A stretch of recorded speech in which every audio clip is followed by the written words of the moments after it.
ناظرین، گزشتہ ایک ساتھ میں قرآن سے مختلف پہلو سے واضح کیا جا چکا کہ ذوالقرنین سلیمان علیہ السلام تھے اور دنیا کی کوئی طاقت حق کا رد نہیں کر سکتی، لیکن اس کے باوجود ایک اور پہلو سے حق آپ پر کھول کر واضح کر دیتے ہیں۔ اللہ سبحانہ و تعالیٰ کا قرآن میں کہنا ہے کہ سلیمان کے لیے پگھلے ہوئے تانبے کا چشمہ بہایا گیا۔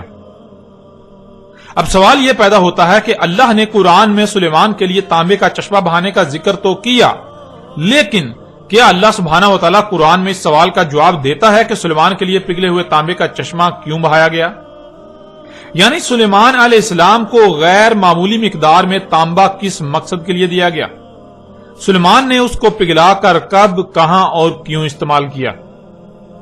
جب قرآن میں دیکھا جائے تو پورے قرآن میں کہیں بھی سلیمان کے نام کے ساتھ کہیں بھی اس تانبے کے استعمال یا اس تانبے کے دیے جانے کے مقصد کا ذکر نہیں کیا گیا، جو کہ بہت بڑے بڑے سوالات ہیں۔ کیونکہ ناظرین، پہلی بات تو یہ ہے کہ اللہ نے سلیمان کے لیے تانبے کا چشمہ بہانے کا ذکر کیا تو آخر کیوں، یہ بتانے کی کوئی وجہ بھی تو ہونی چاہیے تھی۔ تانبے کا چشمہ کیوں بہایا گیا سلیمان کے لیے؟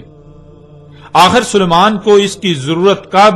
کہاں اور کیوں پیش آئی؟ اتنی بڑی مقدار میں تانبے کا استعمال کہاں کیا گیا؟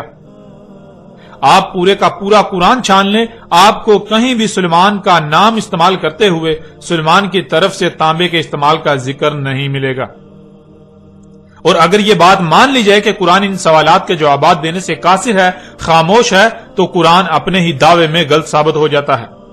کہ قرآن میں ہر سوال کا جواب موجود ہے۔ قرآن ہر بات کو بیان کرتا ہے، اور نہ صرف بیان کرتا ہے بلکہ ہر پہلو سے سامنے رکھتا ہے، اور وہ بھی مسئلوں سے۔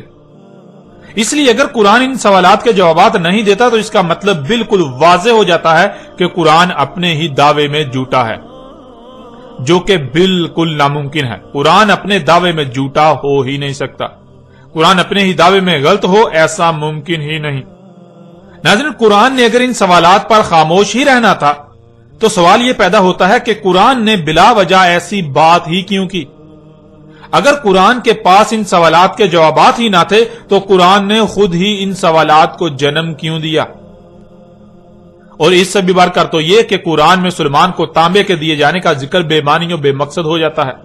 جس کا مطلب اللہ نے اس قرآن کی آیات کو بالحق نہیں اتارا، جو کہ بالکل ناممکن ہے۔ ناظرین، نہ تو قرآن بغیر حق اتارا گیا اور نہ ہی قرآن کوئی بے مقصد و بے معنی بات کرتا ہے، نہ ہی قرآن کوئی ایسا سوال کھڑا کرتا ہے جس کا وہ جواب ہی نہ دے، اور نہ ہی کوئی ایک بھی ایسا سوال ہے جس کا جواب قرآن میں موجود نہ ہو۔ اگر کوئی ایسا کہتا، سوچتا یا سمجھتا ہے کہ قرآن میں ہر سوال کا جواب نہیں ہے، قرآن کسی بھی سوال کا جواب دینے سے قاصر ہے، قرآن ہر بات کو ہر پہلو سے بیان نہیں کرتا، تو اس میں قصور اللہ کا نہیں، قصور قرآن کا نہیں، بلکہ قصور اس کا اپنا ہے۔ قصور ایسا کہنے والے کا اپنا ہے کہ وہ اس معیار پر پورا ہی نہیں اتر رہا جس معیار پر پورا اترنے سے قرآن اپنے راز کھولتا ہے۔ وہ اللہ کے طے کردہ اس قانون پر ہی پورا نہیں اتر رہا جس پر پورا اترنے سے ہی قرآن کھلتا ہے۔ قرآن ہر سوال کا جواب دیتا ہے، قرآن رہنمائی کرتا ہے، اس لیے قصور اللہ کا نہیں، قصور قرآن کا نہیں، بلکہ قصور ایسا کہنے، سوچنے یا سمجھنے والے کا ہے۔ آپ پیچھے یہ بات جان چکے کہ اللہ نے نہ صرف ہر اس بات کو، ہر اس مسئلے یا معاملے کو قرآن میں بیان کر دیا جو انسانوں کو پیش آنا تھا، اور پھر کسی ایک بھی بات، معاملے یا مسئلے کو قرآن میں ایک ہی پہلو سے ایک ہی مقام پر بیان نہیں کیا، بلکہ ہر بات کو، ہر معاملے کو، ہر مسئلے کو ہر پہلو سے ایک سے زائد مقامات پر قرآن میں بیان کیا۔ اس لیے قرآن میں اللہ سبحانہ و تعالیٰ نے ایک مقام پر یہ بتایا کہ سلیمان کے لیے تانبے کا چشمہ بہا دیا، تو اسی قرآن میں کسی دوسرے مقام پر سلیمان ہی کی طرف سے اس تانبے کو کب، کہاں اور کیوں استعمال کیا گیا، اس پر بھی تفصیل کے ساتھ بات کی۔ اور جب اللہ سے یہ سوالات کیے جائیں تو اللہ سبحانہ و تعالیٰ ان سوالات کے جوابات سورہ الکہف میں ذوالقرنین علیہ السلام کے موضوع پر ہی بات کرتے ہوئے دیتا ہے۔ جس کے لیے تانبے کا چشمہ بہایا، ایک مقام پر اس کا نام تو دوسرے مقام پر اس کے اسم سے اس کا ذکر کرتے ہوئے اس تانبے کے استعمال کی تفصیلات بھی بیان کر دی، جس سے یہ بات مزید کھل کر واضح ہو جاتی ہے کہ ذوالقرنین کوئی اور نہیں بلکہ سلیمان بن داؤد علیہ السلام تھے۔ اس کے علاوہ بھی اگر آپ غور کریں تو آپ پر یہ بات واضح ہو جائے گی کہ پورے قرآن میں ایک جگہ پگھلے ہوئے تانبے کا چشمہ بہانے کا ذکر کیا گیا تو دوسری جگہ اس تانبے کے استعمال کا ذکر کیا گیا کہ اسے کب، کہاں، کیوں اور کس مقصد کے لیے استعمال کیا، جس سے یہ بات بالکل واضح ہو جاتی ہے کہ جب تانبا سلیمان کو دیا گیا تو ظاہر ہے استعمال بھی سلیمان نے ہی کیا، یوں ذوالقرنین کوئی اور نہیں بلکہ اللہ کے نبی سلیمان علیہ السلام تھے۔ ناظرین، آپ پر ہر لحاظ سے کھل کر واضح ہو چکا کہ ذوالقرنین سلیمان علیہ السلام تھے، لیکن اب سوال یہ پیدا ہوتا ہے کہ ذوالقرنین سلیمان علیہ السلام تو اس قرآن کے نزول سے پہلے ہی گزر چکے، تو کیا قرآن میں یہ محض ذوالقرنین سلیمان علیہ السلام کا قصہ بیان کیا گیا جس کا قرآن کے نزول سے لے کر آج سات کے قیام تک کے لوگوں کے ساتھ کوئی تعلق نہیں؟ کیونکہ اگر یہ بات مان لی جائے کہ اس قرآن کے نزول سے لے کر آج سات کے قیام تک کے لوگوں کے ساتھ اس واقعے کا کوئی تعلق نہیں، یہ محض گزرے ہوں کا قصہ سنایا جا رہا ہے، تو اس کا مطلب قرآن میں اساطیر الاولین ہے،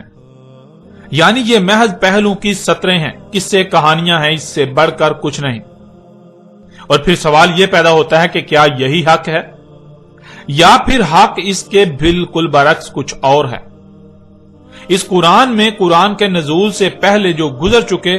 ان کا قرآن میں ذکر کیا جانا انتہائی اہمیت کا حامل ہے۔ اس سوال کا جواب جاننے کے لیے اللہ سبحانہ و تعالیٰ سے ہی رجوع کرتے ہیں کہ آیا اللہ سبحانہ و تعالیٰ نے اس قرآن میں ذوالقرنین کا واقعہ کیوں بیان کیا؟ آخر قرآن میں اس واقعے کا ذکر کرنے کا مقصد کیا تھا؟ آخر قرآن میں ان لوگوں کا ذکر کیوں کیا گیا، ان کے واقعات کیوں بیان کیے گئے جو اس قرآن کے نزول سے پہلے ہی گزر چکے تھے؟ تو ناظرین، اس سوال کا جواب اللہ سبحانہ وتعالی قرآن میں یوں دیتا ہے۔ سورہ زمر کی آیت نمبر 23 میں اللہ سبحانہ وتعالی کا کہنا ہے، اللہ نزل احسن الحدیث، اللہ نے اتاری احسن الحدیث، یعنی اللہ نے جو اتارا ہے وہ نزول سے لے کر اسات کے قیام تک کی ایسی بہترین تاریخ ہے جس سے بہتر کوئی تاریخ ہو ہی نہیں سکتی۔ حدیث کہتے ہیں تاریخ کو، اور حدیث کی سے کے نیچے زیر کا استعمال اسے مستقبل کا صیغہ بنا دیتا ہے، جس سے الحدیثی کے معنی بنتے ہیں یہ قرآن اپنے نزول سے لے کر اسات کے قیام تک کی تاریخ ہے، یعنی اس قرآن میں جو کچھ بھی بیان کیا گیا وہ قرآن کے نزول سے لے کر اسات کے قیام تک جو کچھ بھی ہونا تھا وہ سب کا سب بیان کیا گیا۔ لیکن ناظرین، جب قرآن میں دیکھا جائے تو اس قرآن میں مستقبل کی بجائے زیادہ تر بات ماضی کی گئی، یعنی وہ جو اس قرآن کے نزول سے پہلے گزر چکے ان کا ذکر کیا گیا، جس سے یہ بات غلط ثابت ہو جاتی ہے کہ قرآن احسن الحدیث ہی ہے، یعنی یہ قرآن اپنے نزول سے لے کر اسات کے قیام تک کی احسن تاریخ ہے۔ لیکن ناظرین، جب قرآن میں دیکھا جائے تو اس قرآن میں مستقبل کی بجائے زیادہ تر بات ماضی کی گئی، یعنی وہ جو اس قرآن کے نزول سے پہلے ہی گزر چکے ان کا ذکر کیا گیا، ان کے واقعات سنائے گئے، ان کے واقعات قرآن میں درج ہیں، جس سے یہ بات غلط ثابت ہو جاتی ہے کہ قرآن احسن الحدیث ہی ہے، یعنی یہ قرآن اپنے نزول سے لے کر اسات کے قیام تک کی احسن تاریخ ہے، ایسی بہترین تاریخ جس سے بہتر کوئی تاریخ ہو ہی نہیں سکتی۔ قرآن کا یہ دعویٰ اس لیے غلط ثابت ہو جاتا ہے کیونکہ قرآن خود کو نزول سے لے کر اسات کے قیام تک کی تاریخ بتا رہا ہے، لیکن جب قرآن میں دیکھا جائے تو اس میں تاریخ تو اس کے نزول سے پہلے گزر جانے والوں کی بیان کی گئی، جیسے کہ قوم نوح، قوم عاد، قوم سمود، قوم لوط، قوم شعیب اور آل فرعون وغیرہ کا ذکر، امت بنی اسرائیل وغیرہ کا ذکر اور ان رسولوں کا ذکر جو ماضی کا قصہ بن چکے۔ یعنی جب قرآن میں دیکھا جائے تو قرآن میں گزشتہ لوگوں کی تاریخ ملتی ہے جو ماضی کا قصہ بن چکے، لیکن اس کے بالکل برعکس قرآن کا یہ دعویٰ ہے کہ یہ قرآن کے نزول سے لے کر اسات کے قیام تک کی تاریخ ہے۔ اب ناظرین، جب قرآن خود یہ دعویٰ کر رہا ہے کہ قرآن اپنے نزول سے لے کر اسات کے قیام تک کی تاریخ ہے تو پھر قرآن غلط ہو ہی نہیں سکتا، بلکہ غلط تو وہ ہے جو ایسا سمجھ رہا ہے کہ قرآن میں مستقبل کی بجائے ماضی کی تاریخ بیان کی گئی، کیونکہ قرآن یہ بھی واضح کر دیتا ہے کہ اس قرآن میں اساطیر الاولین نہیں بلکہ مسئلیں بیان کی گئیں۔ اس قرآن میں جو کچھ بھی بیان کیا گیا، اس قرآن میں نزول سے لے کر اسات کے قیام تک کی جو تاریخ بیان کی گئی وہ مسلوں سے بیان کی گئی۔ وہ جو سلف ہو چکے ان کا ذکر نہیں کیا گیا، بلکہ ذکر تو قرآن کے نزول سے لے کر الساعت کے قیام تک جو کچھ بھی ہونا تھا اس کا کیا گیا، لیکن مسلوں سے، جس کا ذکر اللہ سبحانہ و تعالی نے قرآن میں مختلف مقامات پر بھی کر دیا، جیسا کہ آپ ان آیات میں دیکھ سکتے ہیں۔ اس وقت سکرین پر آپ کو سورہ زخرف کی آیت نمبر 56 نظر آ رہی ہے، جس میں اللہ سبحانہ و تعالی کا کہنا ہے فَجَعَلْنَاهُمْ سَلَفًا وَمَثَلًا لِلْآخِرِينَ، پس کر دیا ہم نے انہیں سلفا، یعنی ایک ایک کو گزرے ہوئے کر دیا،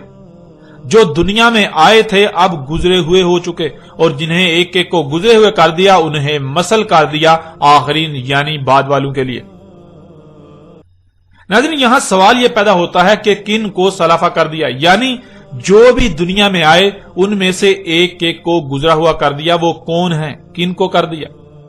اس آیت کے آخر میں لفظ آخرین آیا ہے جو کہ اولین کی ضد ہے، جس سے یہ بات بالکل واضح ہو جاتی ہے کہ اولین کو سلفا کر دیا گیا۔ اس کے علاوہ بھی اگر آپ سورہ زخرف کی اس آیت سے پچھلی آیات کو دیکھیں تو آپ پر واضح ہو جائے گا کہ پیچھے اولین کا ہی ذکر کیا جا رہا ہے، یعنی اس قرآن کے نزول سے پہلے جو لوگ گزر چکے وہ نہ صرف گزر چکے بلکہ اللہ نے ان کو مثل کر دیا، کن کے لیے؟ اس قرآن کے نزول سے لے کر الساعت کے قیام تک آنے والوں کے لیے۔ اس آیت میں اللہ سبحانہ و تعالی نے یہ بات بالکل کھول کر اور دو ٹوک الفاظ میں واضح کر دی کہ اس قرآن کے نزول سے پہلے جو بھی دنیا میں آیا، خواہ وہ کوئی رسول تھا، امت تھی یا قوم، ایک ایک کو گزرے ہوئے کر دیا۔ اس قرآن کے نزول سے پہلے جو بھی دنیا میں آئے، جو اولین تھے ان کو گزرے ہوئے کر دیا، اور نہ صرف گزرے ہوئے کر دیا بلکہ انہیں مثل کر دیا آخرین، یعنی بعد والوں کے لیے، اس قرآن کے نزول سے لے کر الساعت کے قیام تک آنے والوں کے لیے۔ ناظرین، یہ وہ وجہ ہے جس وجہ سے اللہ سبحانہ و تعالی نے قرآن میں کئی مقامات پر یہ بات بار بار واضح کی اور ہر پہلو سے واضح کی کہ اس قرآن میں ہر شے کو مسلوں سے بیان کر دیا گیا۔ اس قرآن میں مسئلیں بیان کی گئیں، نہ کہ اساطیر الاولین، جیسا کہ آپ سکرین پر نظر آنے والی آیات میں دیکھ سکتے ہیں۔ سورہ الاسراء کی آیت نمبر 99 میں اللہ سبحانہ وتعالی کا کہنا ہے وَلَقَدْ صَرَفْنَا لِلنَّاسِ فِي هَذَا الْقُرْآنِ مِنْ كُلِّ مَثَلٍ فَأَبَىٰ أَكْثَرُ النَّاسِ إِلَّا كُفُورًا، اور تحقیق کے، یعنی تم اپنی طرف سے پوری تحقیق کر لو، اپنے گوڑے دوڑا لو، جو کہا جا رہا ہے وہی تمہارے سامنے آئے گا، وہی حق ہے۔ ہم نے ہر پہلو سے، ہر لحاظ سے پھیر پھیر کر سامنے لے آئے، بیان کر دیا انسانوں کے لیے اس قرآن میں تمام کی تمام مسئلوں سے۔ پس انکار کر دیا انسانوں کی اکثریت نے، مگر اس لیے کہ جو کچھ بھی انہیں عطا کیا گیا وہ اس مقصد کے لیے استعمال ہی نہیں کرنا چاہتے جس مقصد کے لیے انہیں عطا کیا گیا، وہ اپنی خواہشات کی اتباع کرنا چاہتے ہیں۔ اس لیے انسانوں کی اکثریت نے اس بات کا انکار کر دیا کہ اللہ نے اس قرآن میں ہر شے کو مسئلوں سے بیان کر دیا۔ اس قرآن کے نزول سے لے کر الساعت کے قیام تک جو کچھ بھی ہونا تھا وہ سب کا سب ہر پہلو سے بیان کر دیا مسئلوں سے۔ اس بات کا انسانوں کی اکثریت نے انکار کر دیا۔ پھر آگے سورہ الکہف کی آیت نمبر 54 میں اللہ سبحانہ وتعالی کا کہنا ہے وَلَقَدْ صَرَفْنَا فِي هَذَا الْقُرْآنِ لِلنَّاسِ مِنْ كُلِّ مَثَلٍ وَكَانَ الْإِنسَانُ أَكْثَرَ شَيْءٍ جَدَلًا، اور تحقیق کے، یعنی تم اپنی طرف سے پوری تحقیق کر لو، تم اپنے گھوڑے دوڑا لو، جو کہا جا رہا ہے وہی تمہارے سامنے آئے گا اور وہی حق ہے۔ ہم نے ہر پہلو سے، ہر لحاظ سے پھیر پھیر کر سامنے لے آئے، بیان کر دیا انسانوں کے لیے اس قرآن میں تمام کی تمام مسئلوں سے، یعنی اس قرآن میں ماضی میں پیش آنے والے واقعات میں سے صرف ان کا ذکر کیا جو ہو بہو اس قرآن کے نزول سے لے کر الساعت کے قیام تک پیش آئیں گے۔ انسانوں کے ہر سوال کا جواب ہر پہلو سے، ہر لحاظ سے پھیر پھیر کر اس قرآن میں بیان کر دیا۔ قرآن کے نزول سے لے کر الساعت کے قیام تک انسانوں کو جب جب جو جیسے جیسے رہنمائی درکار تھی، سب کا سب اس قرآن میں ہر پہلو سے پھیر پھیر کر تمہارے سامنے لے آئے۔ اور تھا انسان اکثریت معاملات میں جھگڑا کرنے والا، سو جھگڑا ہی کیا۔ یعنی قرآن کی بات تسلیم کرنے کی بجائے اپنی خواہشات و اپنے خود ساختہ الہوں کی باتوں کو قرآن پر ترجیح دی۔ جب بھی قرآن نے کسی معاملے میں رہنمائی کی تو اپنی بےہودہ دلیلوں کو قرآن پر پیش کیا اور قرآن کے مد مقابل اور اشیاء کو لا کھڑا کیا، وہ بات تسلیم نہ کی جو قرآن نے کی۔ ناظرین، ان آیات میں اللہ سبحانہ تعالیٰ نے یہ بات واضح کر دی کہ قرآن کے نزول سے لے کر اجساد کے قیام تک انسانوں کو جو معاملات بھی پیش آنے تھے، ان کے ہر سوال کا جواب اسی قرآن میں بیان کر دیا۔ نہ صرف بیان کر دیا بلکہ پھیر پھیر کر ہر پہلو سے مسئلوں کے ساتھ بیان کر دیا۔ یعنی اس قرآن کے نزول سے لے کر اجساد کے قیام تک جو کچھ بھی ہونا تھا یا ہونا ہے، اس سب کی تاریخ پہلے ہی لکھ دی اور مسئلوں سے لکھی گئی۔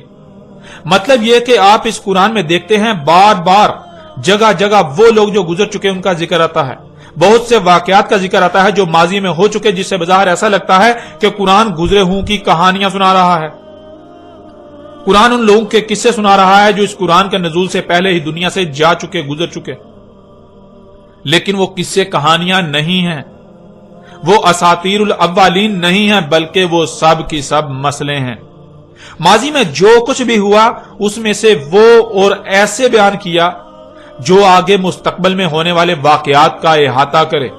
یعنی اس قرآن کے نزول سے لے کر اجساد کے قیام تک کی تاریخ اس طرح مسئلوں سے لکھی گئی جس سے نہ صرف ماضی کی تاریخ بھی آ جاتی ہے اور مستقبل میں کیا کچھ ہونا ہے اس کی تاریخ بھی بن جاتی ہے۔ جہاں امت بنی اسرائیل کا ذکر کیا جا رہا ہے تو اگر اس سے مراد یہ لے لیا جائے کہ یہاں بنی اسرائیل کا ذکر کیا جا رہا ہے تو پھر جان لیں بنی اسرائیل تو گزر چکے، ماضی کا قصہ بن چکے۔ تو اس کا مطلب یہ ہوگا کہ قرآن بنی اسرائیل کی کہانی سنا رہا ہے، بنی اسرائیل کا واقعہ سنا رہا ہے۔ یوں قرآن میں بنی اسرائیل سے متعلق جو کچھ بھی آیا ہے وہ محض چند سطور کے علاوہ کچھ نہیں، جنہیں عربی میں اساطیر الاولین کہا جائے گا۔ لیکن قرآن خود یہ کہہ رہا ہے کہ اس قرآن میں اساطیر الاولین نہیں بلکہ مسئلے ہیں۔ مطلب اصل میں ذکر بنی اسرائیل کا نہیں بلکہ موجودہ امت کا کیا جا رہا ہے، لیکن مسئلوں سے۔ اس کے بہت سے فائدے ہیں، یعنی قرآن میں اس طرح بیان کرنے کے، اس طرح بات کرنے کے بہت سے فائدے ہیں۔ ایک تو یہ کہ اس طرح نہ صرف اصل مقصد مستقبل کی تاریخ بن گئی، دوسرا بنی اسرائیل یعنی ماضی کی تاریخ بھی لکھی گئی۔ تیسرا یہ کہ قرآن جو بار بار غور و فکر کا کہتا ہے، جو غور و فکر نہیں کریں گے وہ اسی کے ذریعے گمراہی کا شکار ہوں گے، وہ یہی سمجھیں گے کہ یہ بنی اسرائیل کی کہانی سنائی جا رہی ہے، یہ اساطیر الاولین ہیں، یہ جو اولین ہیں ان کی محض سطریں ہیں، اور جو غور و فکر کریں گے، جو غور و فکر کرنے والے ہیں وہ اس سے ہدایت پائیں گے، ان پر واضح ہو جائے گا کہ یہ اساطیر الاولین نہیں بلکہ مسئلے ہیں۔ قرآن میں جہاں جہاں گزشتہ لوگوں کا ذکر کیا گیا اصل میں وہاں ان کا ذکر نہیں بلکہ موجودہ لوگوں کا ذکر ہے، ان کی تاریخ لکھی گئی۔ اس قرآن کے نزول سے لے کر اجساد کے قیام تک جو کچھ بھی ہونا تھا اس سب کے سب کی تاریخ لکھ دی گئی مسئلوں سے۔ ناظرین، اللہ سبحانہ تعالیٰ نے اس قرآن میں حق اس قدر کھول کھول کر واضح کر دیا، لیکن افسوس کہ حق اس قدر واضح ہو جانے کے باوجود بھی آج تک خود کو مسلمان کہلوانے والے، خود کو اس قرآن کے اہل کہلوانے والے یہی کہتے، سمجھتے، لکھتے اور سناتے آئے کہ اس قرآن میں اساطیر الاولین ہیں، یعنی اس قرآن میں اس کے نزول سے پہلے کے لوگوں کے بارے میں جو کچھ بھی لکھا ہوا ہے وہ سب کے سب ان کے قصے و کہانیاں سنائی جا رہی ہیں، جن کا قرآن کے نزول سے لے کر اجساد کے قیام تک کے لوگوں کے ساتھ کوئی تعلق نہیں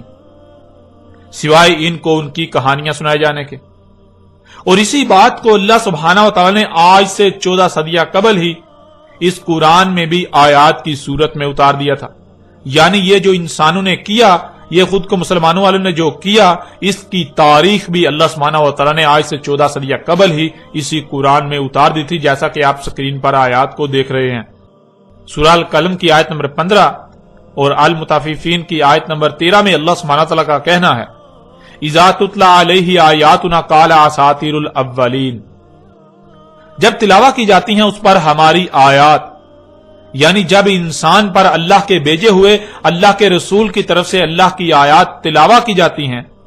اللہ کی آیات کو بیان کیا جاتا ہے، کھول کھول کر ترتیب کے ساتھ واضح کیا جاتا ہے، تو آگے سے انسان کا جواب یہ ہوتا ہے، انسان کہتا ہے اساطیر الاولین، یہ اساطیر الاولین ہے، یعنی یہ جو کچھ بھی قرآن میں گزشتہ لوگوں کے بارے میں آیا ہے یہ تو محض پہلو کی سطریں ہیں، اس سے بڑھ کر کچھ نہیں۔ یہ تو ان کے قصے، کہانیاں، ان کے واقعات سنائے جا رہے ہیں جن کا موجودہ انسانوں کے ساتھ کوئی تعلق نہیں۔ پیچھے آپ پر واضح کیا جا چکا کہ اساطیر الاولین اس طرح ثابت ہوتی ہیں جب یہ کہا جائے کہ یہ تو گزشتہ لوگوں کی بات کی جا رہی ہے جس کا ہمارے ساتھ کوئی تعلق نہیں، اور یہی موجودہ انسانوں کا کہنا ہے جو آج تک کہتے آئے اور کہہ رہے ہیں، جو قرآن پر ایمان رکھنے کے دعوے دار ہیں، اور مزید کیا کہتے ہیں یہ بھی اللہ سبحانہ وتعالی نے قرآن میں بیان کر دیا۔ لَقَدْ وُعِدْنَا هَٰذَا نَحْنُ وَآبَاؤُنَا مِن قَبْلُ إِنْ هَٰذَا إِلَّا أَسَاطِيرُ الْأَوَّلِينَ۔ تحقیق یعنی انسان کہہ رہے ہیں، انسانوں کا کہنا ہے کہ تم اپنی تحقیق کر لو، تمہارے سامنے یہی بات آئے گی، وعدہ ہے ہمارا، یہ ہم اور ہمارے آباء و اجداد اس سے پہلے نہیں ہے مگر یہ اساطیر الاولین، یعنی یہ ہمارا وعدہ ہے، تم اپنی تحقیق کر لو، تمہارے سامنے یہی آئے گا۔ ہم یعنی موجودہ وہ لوگ جو قرآن کی ترجمانی کے دعوے دار ہیں، جو علماء و مفسر ہیں، اور جو ہمارے آباء و اجداد یعنی جو ہم سے پہلے گزر چکے، جنہوں نے قرآن کی تفاسیر لکھی، تمہیں اس کے سوا اور کوئی بات نہیں ملے گی کہ یہ جو کچھ بھی ہے یہ محض ان کی سطریں یعنی محض قصے و کہانیاں ہیں جو قرآن کے نزول سے پہلے گزر چکے، یہ مسئلے نہیں ہیں، یہ اساطیر الاولین ہیں۔ اس طرح آپ اگلی آیت میں دیکھیں، وَإِذَا قِيلَ لَهُم مَاذَا أَنزَلَ رَبُّكُمْ قَالُوا أَسَاطِيرُ الْأَوَّلِينَ، اور جب کہا جاتا ہے ان کو کیا ہے جو اتارا تھا تمہارے رب نے، آگے سے جواب دے رہے ہیں اساطیر الاولین، یعنی جب ان کو یہ کہا جاتا ہے، ان سے یہ پوچھا جاتا ہے کہ بتاؤ اس قرآن میں اللہ نے کیا اتارا، یہ جو قوم نوح کے واقعات ہیں، یہ جو قوم عاد کے واقعات ہیں، یہ جو قوم سمود کے واقعات ہیں، یہ جو قوم شعیب، قوم لوط، آل فرعون وغیرہ کے واقعات ہیں، بنی اسرائیل کا ذکر کیا گیا، یعنی قرآن میں جو گزشتہ ہلاک شدہ اقوام، گزشتہ لوگوں کا ذکر کیا گیا، اس قرآن کے نزول سے پہلے کے لوگوں کا ذکر کیا گیا، یہ سب کا سب کیا ہے؟ تو آگے سے ان کی طرف سے یہی جواب آئے گا، یہ یہی کہہ رہے ہیں کہ یہ اساطیر الاولین ہیں، یہ تو پہلے لوگوں کی محض سطور ہیں، اس سے بڑھ کر کچھ نہیں، یہ تو ان کے قصے و کہانیاں ہیں۔ پھر اس طرح اگلی آیت میں دیکھیں، سورہ انفال کی آیت نمبر 13، وَإِذْ تُتْلَىٰ عَلَيْهِمْ آيَاتُنَا قَالُوا قَدْ سَمِعْنَا لَوْ نَشَاءُ لَقُلْنَا مِثْلَ هَٰذَا إِنْ هَٰذَا إِلَّا أَسَاطِيرُ الْأَوَّلِينَ، اور جب ہمارا بھیجا ہوا رسول تلاوت کر رہا ہے ان پر ہماری آیات، یعنی ہماری آیات کو کھول کھول کر واضح کر رہا ہے، تو آگے سے ان کا یہ رد عمل آتا ہے، تحقیق سن چکے ہم، اگر ہمارا قانون ہوتا یعنی اگر یہی دین ہوتا ہمارے نزدیک تو ہم اس کے لیے یعنی دین کے لیے بالکل ایسے ہی کہتے جو تم کہہ رہے ہو، یعنی ہمارے نزدیک دین یہ نہیں ہے جسے تو دین کہہ رہا ہے، اگر ہم بھی اسے ہی دین سمجھتے جسے تو دین کہہ رہا ہے تو ہم بھی یہی سب کہتے جو تو کہہ رہا ہے کہ یہ مسئلے ہیں، نہیں ہے یہ مگر اساطیر الاولین، یعنی یہ قرآن میں جو کچھ بھی گزشتہ لوگوں کے بارے میں آیا ہے اس کا ہمارے ساتھ کوئی تعلق نہیں، یہ دین نہیں ہے، یہ تو محض اولین کی سطریں ہیں، یہ تو قرآن کے نزول سے پہلے جو لوگ گزر چکے ان کے قصے و کہانیاں ہیں، ان سے بڑھ کر کچھ نہیں۔ ناظرین، آپ پر یہ بات بالکل کھول کر واضح ہو چکی کہ اللہ سبحانہ تعالیٰ نے اساطیر الاولین نہیں بلکہ اس قرآن میں مسلوں سے، اس قرآن کے نزول سے لے کر سات کے قیام تک کی تاریخ بیان کی۔ آپ ہر لحاظ سے بالکل واضح طور پر یہ جان چکے ہیں کہ اس قرآن میں اساطیر الاولین نہیں ہے بلکہ مسئلے ہیں۔ جہاں قوم نوح کا ذکر کیا جا رہا ہے تو وہ اصل میں قوم نوح نہیں بلکہ موجودہ قوم یعنی دنیا میں آباد موجودہ لوگ ہیں جن کا ذکر کیا جا رہا ہے قوم نوح کی مسل سے، کیونکہ قوم نوح تو اولین میں سے تھی، اولین کو سلف کر دیا گیا، اور نہ صرف سلف یعنی گزرے ہوئے کر دیا گیا بلکہ انہیں مسل کر دیا گیا آخرین یعنی بعد والوں کے لیے۔ جہاں قوم نوح کے الفاظ آئے ہیں تو وہاں اصل میں ذکر ان کی مسل موجودہ قوم کا ہے،